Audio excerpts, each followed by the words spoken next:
Welcome to the Prioritizing Prevention Translating Science to Practice podcast. Our goal is to prioritize prevention conversations that matter. Our topic for today is the impact of social media on youth mental health, with special guest Jayla Lee. Now here's our host, Holly Raffle. Hello, and welcome to Season 1, Episode 8 of the Ohio Center of Excellence for Behavioral Health Prevention and Promotion podcast, Prioritizing Prevention, Translating Science to Practice. I'm Holly Raffle, the Faculty Director of the Center, and I'm grateful to welcome our guest, Jayla Lee, to the show. Jayla is a Program Coordinator at Prevention First, and in this role, she supports the agency's workforce development goals by increasing awareness and capacity for substance use and misuse prevention in schools and in faith-based communities. Additionally, she supports and strengthens existing prevention efforts with minority communities. Jayla has a Bachelor of Science in Public Health and a certificate in Minority Health from the University of Cincinnati. She is currently an Ohio Certified Prevention Specialist Assistant, or OCPSA, and has been working in the field for over a year. Today, Jayla and I will discuss the mental health effects of social media on youth. Welcome, Jayla. Thanks for joining us today. Thank you for having me. So, Jayla, you recently designed and gave a presentation titled The Mental Health Effects of Social Media on Youth. And I'm so excited to discuss this with you. But first, I'd like to start by learning more about you as a new prevention professional. After graduating with your bachelor's degree in public health and joining the Prevention First team in 2022, you became OCPSA. So, what excites you about being a new professional in the prevention field? The unknown, because I feel like when I was in college, I never really knew much about prevention as a whole. It wasn't really kind of shown in college. So when I got the opportunity to come to Prevention First and to really know what prevention is, I love how every day is different in prevention. It's never the same exact day. And I just love finding out new things, connecting with other people throughout the state of Ohio, and even other states like Kentucky and Indiana as well.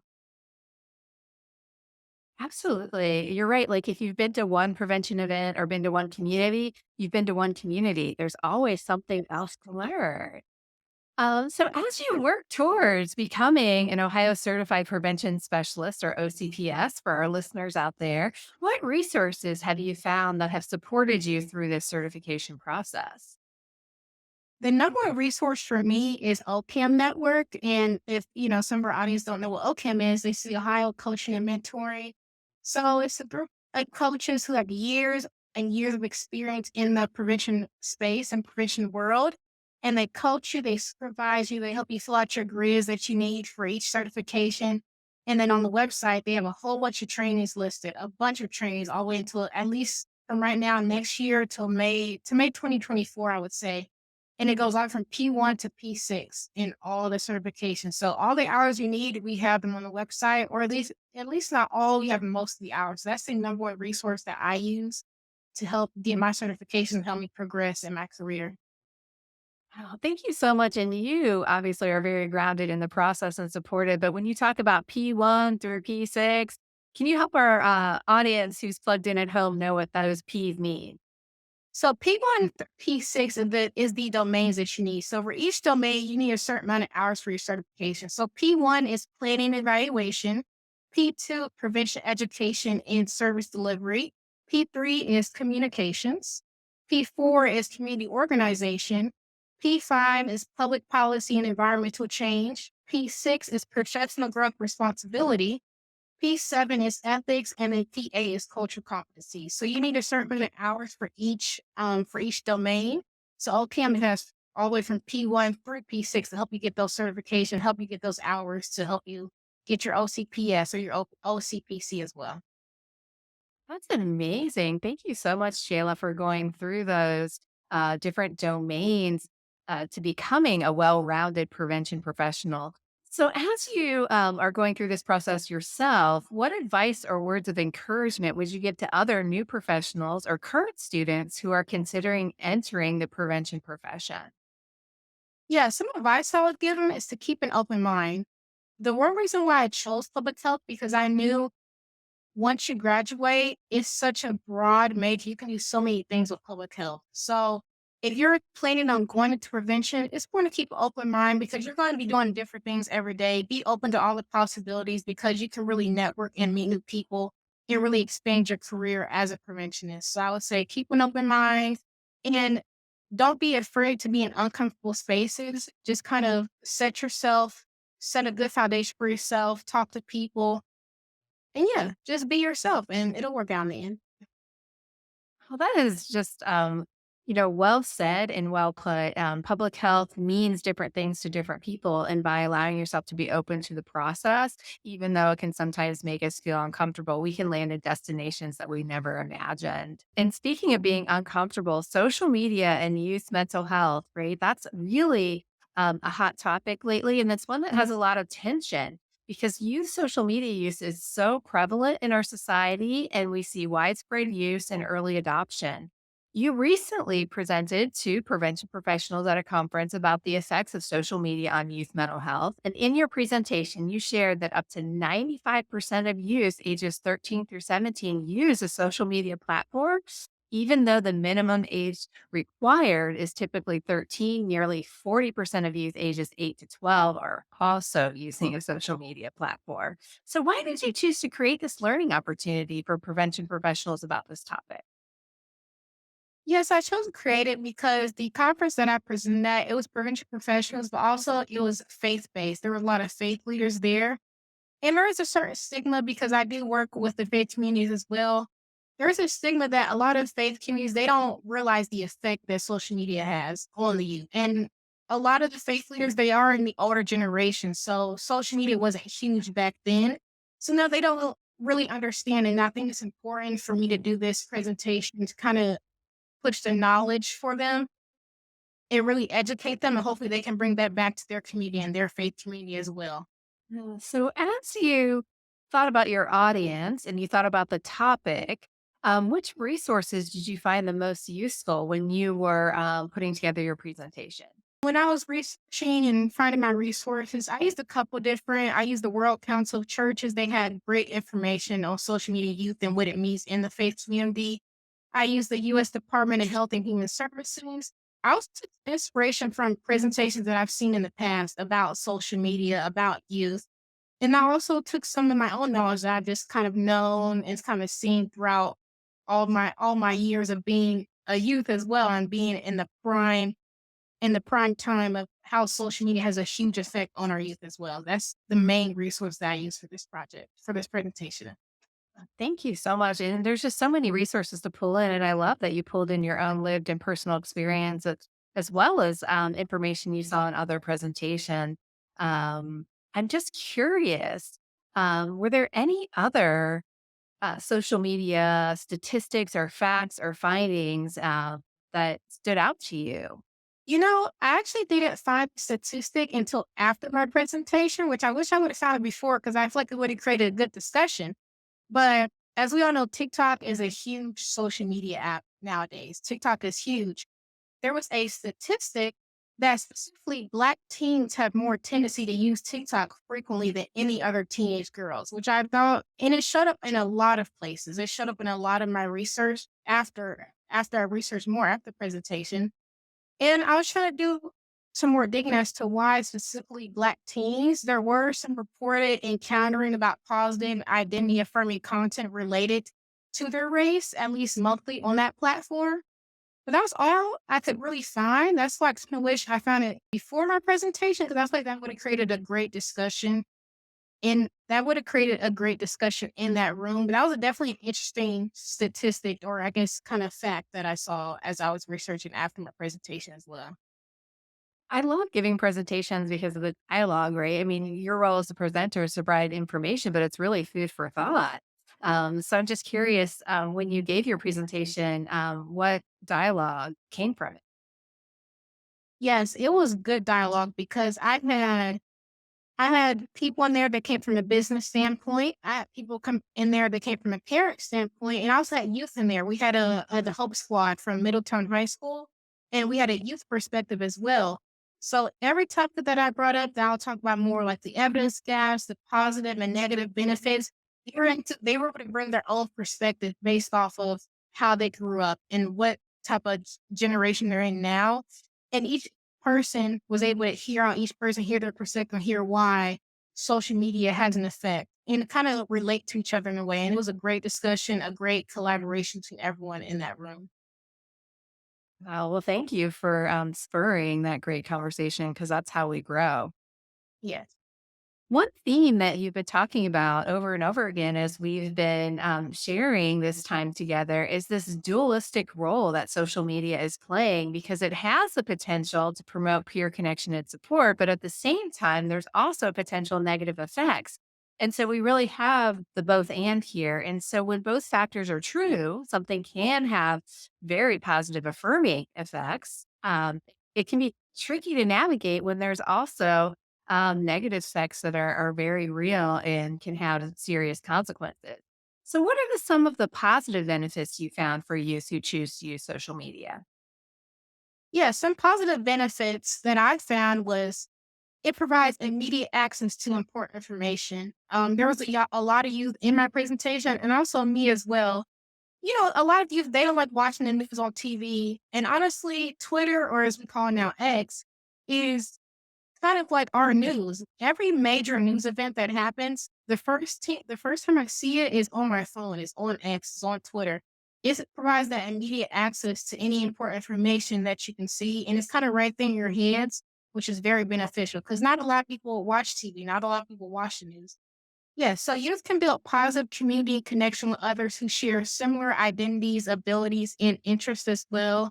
So let's say you're interested in a certain K-pop group, which is a Korean pop singer group.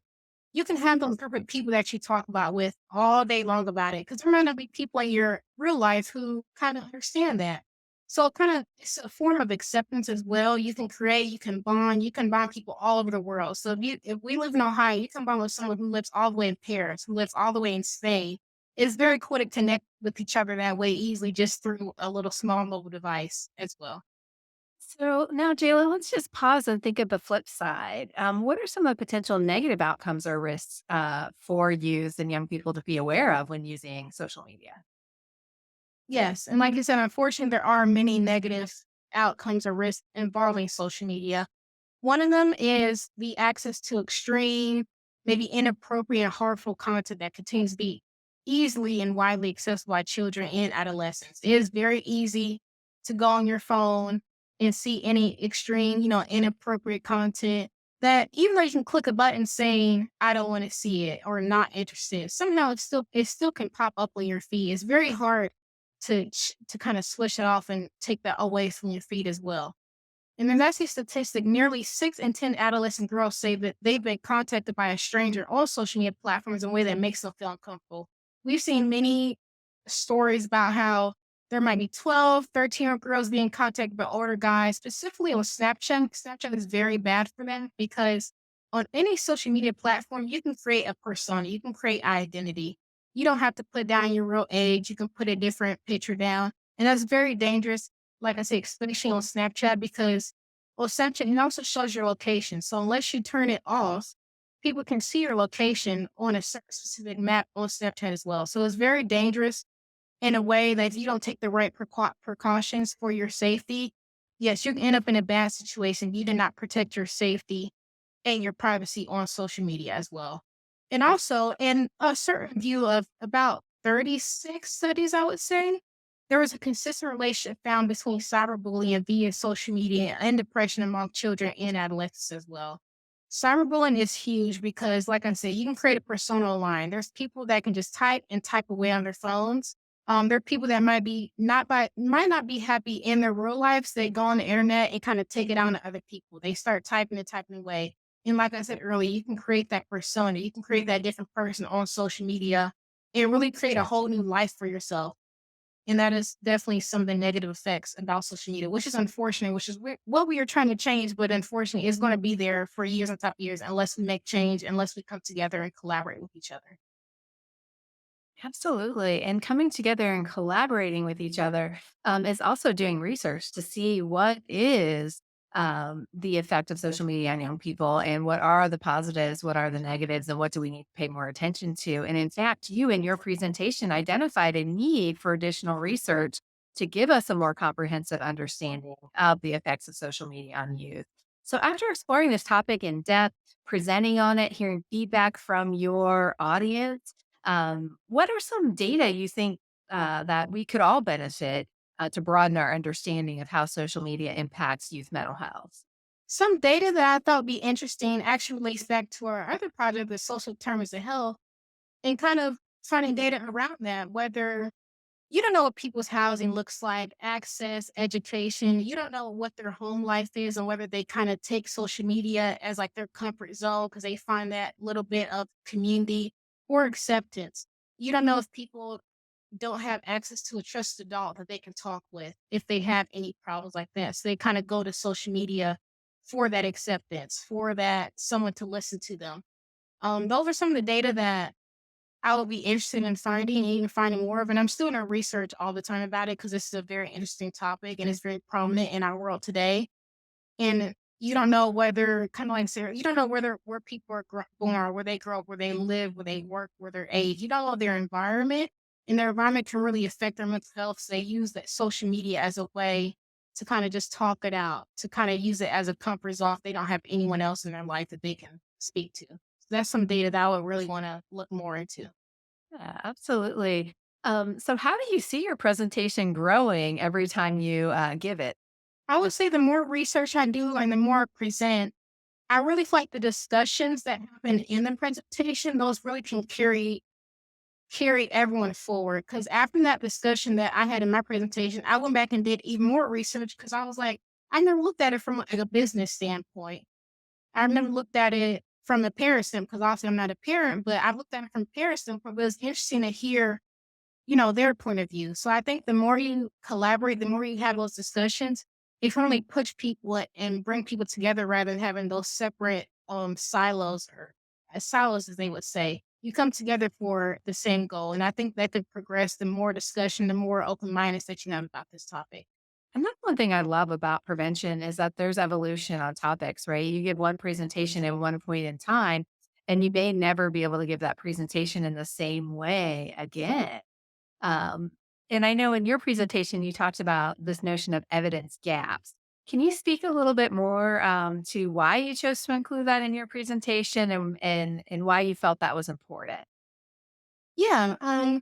The relationship between youth, social media, mental health can be very complex. As I was researching, there was a major concern among the scientific community as well, and its lack of access to data and transparency from, technology companies have created many barriers. And most prior research to date has been focused on young adults or adults and generate kind of a range of results. And there are many critical questions that remain to be unknown or unanswered. So during my presentation, I had a section for evidence gaps and I separate each question, have them discuss after each question. So some of them is how do in-person versus digital social interactions differ in terms of impact on mental health? Or what type of content and at what frequency and intensity generates the most harm? Or how does social media use interact with a person's developmental stage for measuring risk of mental health impact? So is it different if they're 10 years old rather than if they're 15 years old? How does that affect from them growing up as well in their developmental age? What's amazing, and I think what I'm hearing from you is that there's no single solution when it comes to social media and young people or even adult use, really. And there's no single sector that's going to be able to come up with a solution to counter the negative effects of social media use on mental, emotional, behavioral health in youth. So let's talk a little bit more about how you see a variety of sectors, individuals, and community groups working together to promote healthy use of social media. We'll start kind of at the broadest area. So, what actions do you think could be taken by policymakers? Yeah. And as I was doing my research, policymakers, they play a very important role in addressing the complexity and the issues related to social media use in protecting youth from harm. So, developing those age appropriate health and safety standards for technology platforms, protecting youth from accessing those harmful content that I was saying earlier, and from other content such as substance abuse, such as violence, such as suicide, and also strengthening and enforcing those age minimums to certain sites as well. Absolutely. And we know from prevention that access to anything is one item that's crucial to look at, whether it's access to the social media or access to something like alcohol or vape. It's a big issue that needs to be looked at, and policy is such a strong solution for access. So I'm curious, what do you think technology companies need to do? What actions could they put forth? Yeah, some of the actions are almost similar to policymakers. Technology companies do play a central role and have a fundamental responsibility in designing safe online environments in like preventing, minimizing, addressing the risk associated with social media. So I would say ensuring those default settings for children are set to the highest safety and privacy standards, and kind of like what for policymakers, adhering to those and also enforcing those age minimums as well, and also assuming responsibility for the impact of those products and different ages of children, adolescents, regardless of the intent behind them. Absolutely. Thank you. And I know you mentioned before that you are not currently a parent or caregiver. But what are some ideas do you have for those of us who are parents or caregivers? What can we do? I know our youth, they look up to their parents. So I would say for parents and caregivers, modeling a responsible and healthy relationship with social media as well. So if they see you kind of being unhealthy in social media as a way, kind of being on your phone a lot, they're kind of going to follow that act as well. So I would say create a family media plan. So whether that be to incorporate some tech free times during the day so that it could be just a family time without any technology. Encourage your children to appreciate those real life friendships in person. Kind of create those like barriers between you and your family. So have those times maybe at 7 o'clock every single day. We're gonna put our phones up for the rest of the day. Yes. So creating that social media plan to help everyone in the household feel safe and have a healthy relationship, as I said earlier, with social media in general. Thank you so much for that. I really appreciate that it's an active family decision, right? It's not parents and caregivers doing something to the children that are important in their lives and the youth and young people that they care about, but it's how they do something together, right? So I'm just curious is how can youth and young people take care of one another when it comes to social media? Yes, that's a very good question. I would say, first off, take care of themselves. Don't be afraid to reach out. Almost like I mentioned earlier, reach out to a trusted adult. And if I kind of want to actually go back a little bit to the parents and caregivers, I forgot to mention something.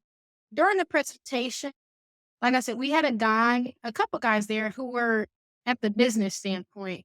And he mentioned that, he was at work a lot doing business, but he never really had that relationship with his daughter. And I feel like once you create a better relationship with your children be more open to have those conversations with you if social media, if their mental health is taking a detriment due to social media as well.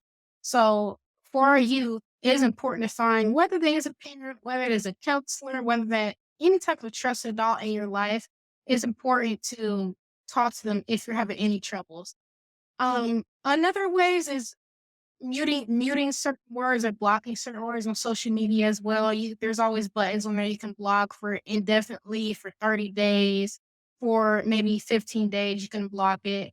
I would also say on certain apps, I'm pretty sure it's on every app, on X, on Snapchat, on Instagram, you can create a block time. So you can go on your settings and say maybe every day at 6 o'clock, I want to stop using this. And it'll block the app for the rest of the day. So creating those barriers within yourself, maybe even encouraging your friends to say, hey, let's stop using Instagram at this certain time. And let's just focus on in person. Let's hang out. Let's go bowling. Let's go mini golfing. And kind of like what I said earlier, really really expressing and really having comfort in those in-person relationships and really being building on that rather than building on something on your phone on that mobile device. Lots of really good tips to do, as an individual, as a friend, or as a family member, or as being a trusted adult or caregiver. I really appreciate you going into details on that. I'm just curious, do you have any idea at the community level how communities can be involved with social media use and young people? Yeah, I would say I also took some of this inspiration because during my presentation for what parent caregivers can do, what policymakers can do, I left what community can do empty. And I let the people in my presentation kind of fill out what they can do for their community during the presentation. And a lot of them said, we need to just educate. We need to get knowledge, educate ourselves, and then we can educate the others in our community because a lot of people don't know why social media has such a hold on the youth. Maybe put on some type of event, maybe put on a youth summit, maybe have a local event at a YMCA, a park, maybe collaborate with some other businesses around and really show youth that we have a community here that you can talk to, that you have other youth that you can talk to that have maybe similar qualities, similar interests that you have. And also have learn how youth in your community best take information and use that to your advantage as well. So whether, like I said, whether it is through an event, whether it is coming in and presenting to a group of youth at a high school or in middle school, and really see how they take their information and kind of carry on with that. Absolutely. And kind of coming back to your areas of focus, I know you work a lot with faith communities and minoritized communities. Are there any special consideration for those communities that we should all be concerned about? I would say for the faith community is educate, educate, and educate more. A lot of people in the faith community that I have ran into, they would love for you to come and just talk about a certain topic just for their youth. They love for you to do a training, for you to do an event, to hold. I've held youth summits in the faith community as well. They love youth summits, having youth come together, having different people in the community who know about this topic and present to them. It has just having youth someone to talk to is express out their frustrations of whatever they're going through, creating that open area and open minded. And I think that's really progressing in the faith communities more presently and more now. Absolutely. Thank you. Because we know we have strategies that are good for everybody, but we also need segmented strategies as well in order to support communities in the way they need and want to be supported. So I really appreciate you bringing that to the forefront. We know that a lot of our listeners out there are prevention professionals. And what role do you see prevention professionals playing in addressing issues related with social media and young people and youth? As me being in prevention myself, honestly, do what I do, and you need to gain knowledge for yourself at first. Do as much research as you can. Go to many trainings as you can, and really kind of digest all the information, and maybe even try to go out and do those presentations and get the word out, and really talk about it. Don't be afraid to talk about it in any type of community, whether it's the faith community, whether that's in school, whether it's outside in your own county. Don't be afraid to talk about the problem and be open ended and just talk about that elephant in the room. And prevention, using your resources is so important. There is so many times, like I said, I took inspiration from other people. Other people said I took inspiration from presentations. I took inspiration from even my old coworkers if they knew stuff. Using your resources, gaining knowledge for yourself, educating yourself, and then educating other people as well. Thank you so much. I think that you left our prevention community with a lot of really solid takeaways in our conversation. And Jayla, I could talk to you for for the rest of the day, but we're getting close to where it's time to park this bus and move forward. But we've reached that special time of our podcast where we ask our rapid fire questions. And I know our folks love to hear these. And I know my own mom listens to the podcast and she always texts me with her answers. So the first question I have with you is in keeping with our social media theme, Instagram or TikTok? Definitely TikTok. It was Instagram for a long time, but TikTok has taken over the past couple of years. Absolutely. Thank you. So do you vacation to do nothing or do you vacation to do all the things? Oh, that is a hard one. I'm going to say all the things because anytime I vacation, I want to make sure I get every single part of that city, of that country. So I'll say do all the things. And finally, our last question that we ask every single guest. You're reaching into that bowl of M&Ms. Are you going for the plain or the peanut? Peanut M&Ms always. I just had some right before this. So peanut M&Ms always. Perfect. Thank you so much, Jayla, for sharing your time, your expertise, and your experience with us. We are excited for your continued career growth in the prevention field and the impact that you have on your communities today and the impact that you will continue to have on the communities you serve in the future. If someone wants to engage further in the learning opportunity that you've created, how can they access it? Yeah, I would say just email me, ask me any questions. My email is jlee@prevention-first.org. And if you need any questions, if you want more information about my presentation, feel free to contact me. Absolutely. We'll put your contact information in the Prevention First website as well as the OCAM website that you referenced early on in our show notes. Thank you all for listening to the Ohio Center of Excellence for Behavioral Health Prevention and Promotion podcast, Prioritizing Prevention, Translating Science to Practice. If you enjoyed this episode and you would like to help support the podcast, please share it with others, post about it on social media, of course, do that responsibly, or set the podcast to automatically download on your favorite channel. To catch all the latest action from the Center of Excellence, follow us on LinkedIn, Instagram, X, Facebook, at Ohio Prevention COE, or to visit us at preventioncoe.ohio.gov to sign up for our monthly newsletter. This has been the Prioritizing Prevention podcast. For more episodes, you can find us on Spotify, YouTube, Google Play, Apple Music, and many more. This program is funded by Ohio Mental Health and Addiction Services. And for more information about us, please visit preventioncoe.ohio.gov. Thank you for listening.